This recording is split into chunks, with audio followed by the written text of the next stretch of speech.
మీకంటే రాబందులు నయం. దొంగలు తప్పించుకు తిరుగుతున్నారు. నిజాయితీపరులైతే ఎందుకు దాక్కుంటున్నారు? తప్పు చేయకపోతే నిరూపించుకోవచ్చు. కార్మికుల కష్టం దోచుకోకపోతే దర్జాగా చెప్పేయచ్చు. లెక్కలు తారుమారు చేసి కోట్లకు కోట్లు తిన్నారు. అసలైన కార్మికులకు అన్యాయం చేశారు. నిబంధనలు అతిక్రమించి ప్లాట్లు అమ్ముకున్నారు. కార్మికులను ఉద్ధరిస్తున్నట్లు ఫోజులు కొట్టారు. ఆఖరకు కార్మికుల కొంపలు ముంచారు. దర్జా వెలగబెట్టుకునేందుకు కార్మికుల కష్టమే దొరికిందా?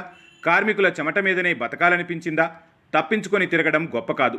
చేసిన తప్పుకు ఎన్నటికైనా శిక్ష తప్పదు. నీతులు చెప్పినట్లే గోతులు తీసిన వాళ్ళు పెద్ద మనుషులు కాలేరు. మేం గొప్పవాళ్ళని చెప్పుకునే అర్హత అసలే లేదు. సాయం చేసిన చెదలవాడను ఇరికించారు. రుణమిచ్చిన బ్యాంకునే ముంచేశారు. కార్మికుల సొమ్ము ఎప్పుడో దిగమింగారు. ఇంకా ఎంగిలి మెతుకుల ఆకలి తీరలేదా? మీ ధనదాహం తీరదా? సినీ మోజులో రంగుల ప్రపంచం కలల్లో తేలిపోవాలని, వెండితెర మీద వెలిగిపోవాలని నిత్యం ఎంతోమంది హైదరాబాద్ చేరుకుంటారు. సినిమా అనేది ఓ మాయ అని తెలియదు. సినీ వినీలాకాశంలో అరమరికలు తెలియని అమాయకులు ఎంతోమంది నిత్యం మోసపోతుంటారు. అసలు సినీ గతిని అర్థం చేసుకోకుండా ఆ ప్రపంచం ఒక మాయాలోకమని తెలియక వస్తుంటారు. తమకు ఉన్న కళా నైపుణ్యాలను ప్రదర్శించాలని కోటి కలలు కంటుంటారు. ఒకప్పుడు మద్రాసు చేరేవారు, ఇప్పుడు హైదరాబాద్ వస్తుంటారు. అభం శుభం తెలియని వాళ్ళంతా సినీ తరమంతా మచ్చలేని వాళ్ళని, కల్మషం లేని వాళ్ళని అనుకుంటారు. సినిమాలో చూపించేదంతా నిజమనుకుంటారు. సినీ కథల్లో కనిపించే ఆదర్శం వారి జీవితాల్లో ఉంటుందనుకుంటారు.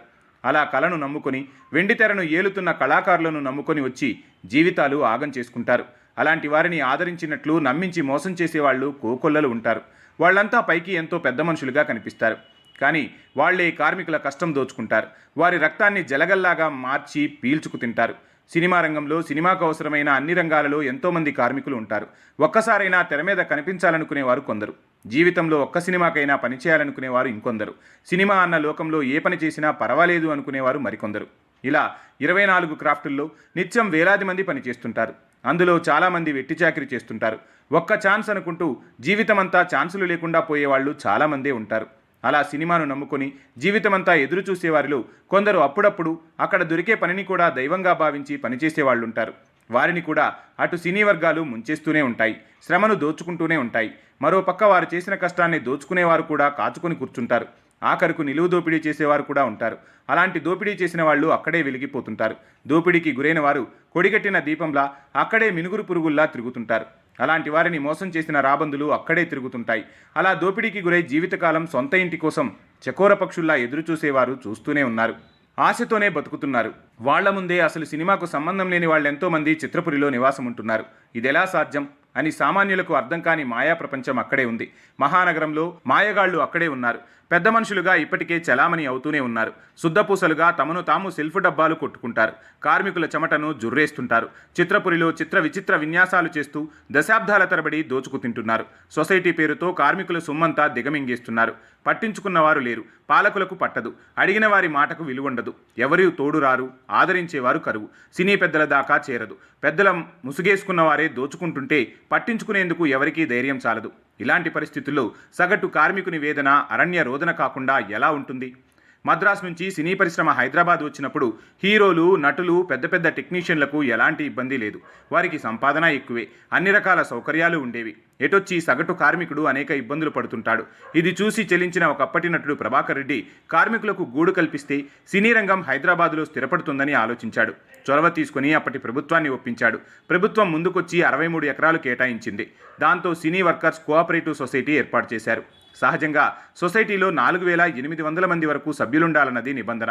ఇలా చిత్రపురికి శ్రీకారం జరిగింది. అయితే అప్పటి ప్రభుత్వం కేటాయించిన స్థలం మీద కొందరు పర్యావరణ ప్రేమికులు కోర్టును ఆశ్రయించారు. ఆ కేసు దాదాపు 10 ఏళ్ల పాటు సాగింది. ఆ తర్వాత కార్మికుల పక్షాన తీర్పు వచ్చింది. కానీ కార్మికుల జీవితాలు పెనం మీద నుంచి పొయ్యిలో పడ్డాయి.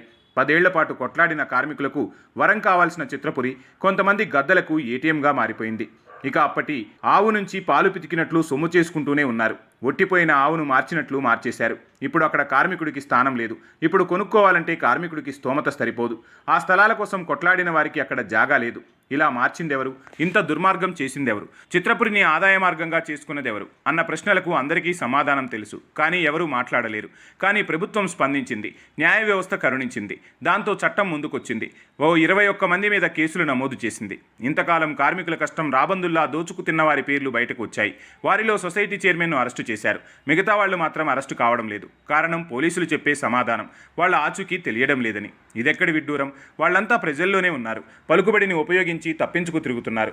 వాళ్లను అరెస్టు చేసే శక్తి పోలీసులకు లేకుండా పోయిందా? ఒక్కరిని అరెస్టు చేసి చేతులు దులుపుకుంటే సరిపోతుందా?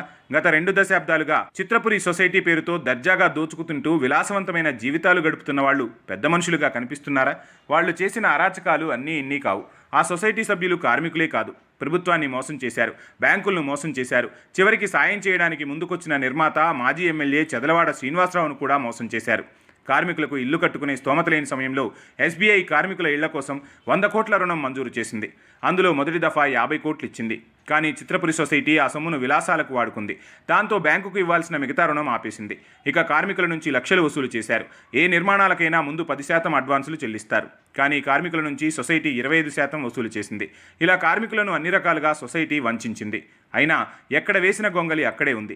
అసలు కోఆపరేటివ్ సొసైటీ ప్రకారం సుమారు 4,000 మందికి పైగా సభ్యత్వాలు కల్పించాలి. చిత్రపురి సొసైటీ 9,000కు పైగా సభ్యులను చేర్చుకుంది. అలా కూడా సొమ్ము కూడేసుకుంది. అసలైన కార్మికులకు మొండిచేయి చూపించింది. అసలు సినీ రంగంతో సంబంధం లేని వాళ్లకు ప్లాట్ల కేటాయింపులు చేసింది. అసలైన కార్మికులకు చుక్కలు చూపించింది. సాయం చేయబోయి ఇరుక్కున్న చెదలవాడ కార్మికుల ఇంటి కల నెరవేర్చాలన్న సదుద్దేశంతో సొసైటీ గద్దెల మాటలు నమ్మి చెదలవాడ శ్రీనివాసరావు నిండా మునిగిపోయారు. కార్మికులకు ఇండ్ల కోసమంటూ ఆయన వద్ద కోట్లాది రూపాయల అప్పులు చేశారు. ఇలాంటి భూములు తనఖాతో అప్పు ఇవ్వకూడదన్న సంగతి శ్రీనివాసరావు తెలిసి ఇచ్చారా, తెలియక ఇచ్చారా అన్నది తెలియదు. కానీ కార్మికులకు సాయం చేయబోయిన ఆయనను కూడా ఇరికించారు. నాన్ బెయిలబుల్ కేసులు నమోదైనా చిత్రపురి సొసైటీ సభ్యులు తప్పించుకు తిరుగుతున్నారు. ఎంతకాలం తప్పించుకుంటారు? కార్మికుల శాపాలు వృధా పోవు. కర్మ ఫాలోస్ అని చెప్పే సినిమా డైలాగ్ నిజం కాకపోదు.